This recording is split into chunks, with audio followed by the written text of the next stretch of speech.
Welcome back mga teknik sa aking YouTube channel. May panibago na naman akong idea sa inyong ibibigay. Ngayon mga teknik, tuturuan ko kayo kung paano nyo malalaman kung original o fake yung nabili nyong belt sa mga online o kung saan man kayo bumili ng belt.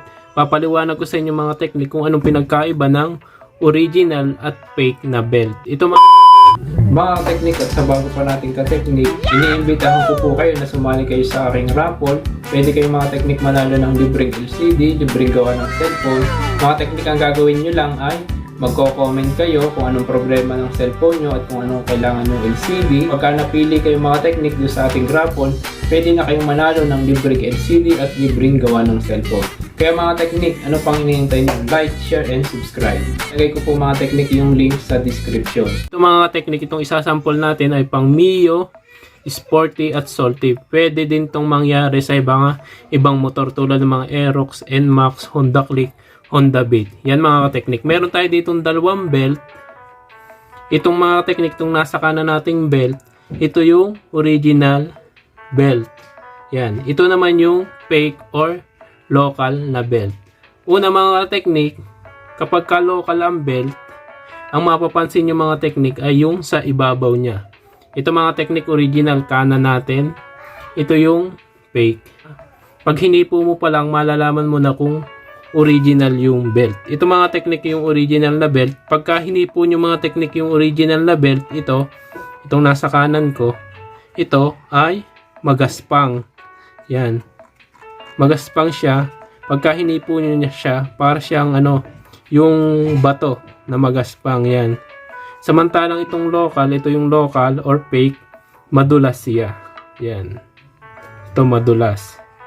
Sunod mga teknik, para malaman nyo pa kung original or local, ito mga teknik original niya, yung goma niya, ito, original itong hawak ko, ay hindi siya nakukurot. Yan, napakatigas mga teknik.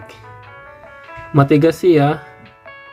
Samantalang itong local ay malambot, para siyang tsinelas. Yan, mapapansin ninyo. Ang dali niyang kurutin. Yan. Ito yung mga teknik. Sa lambot niyang fake na belt na yan. Yan. 2 days pa lang nagagamit. Wasak na.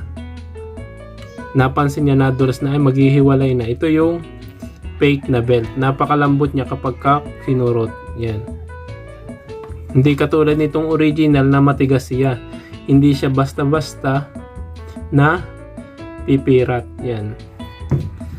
Sa itsura naman mga kateknik, yan. Ito original kanan ko. Fake. Yan. Pagpantay natin, mas maitim ang kulay nitong original na belt. Yan. Mapapansin nyo. Mas maitim ang kulay. Yan. Pareha sila dito ng print. Itong original ay medyo maliit yung pagka-print ng Yamaha tsaka ng 5TL compare dito sa fake. Yan. Makita nyo yung fake, medyo malaki yung mga letter at hindi siya masyadong detalyado. Hindi katulad nitong original, maganda yung pagkaka-print. Samantalang dito sa fake, yan, malaki. Mapapansin niyo, maliliit yung print niya dito. Sa original, dito sa fake ay malaki. Yan. Bago, itong original yan, mayroon siyang red na ganan, mga nakasulat. Samantalang itong fake, ito, nasa kaliwa ko, ay wala siyang nakasulat.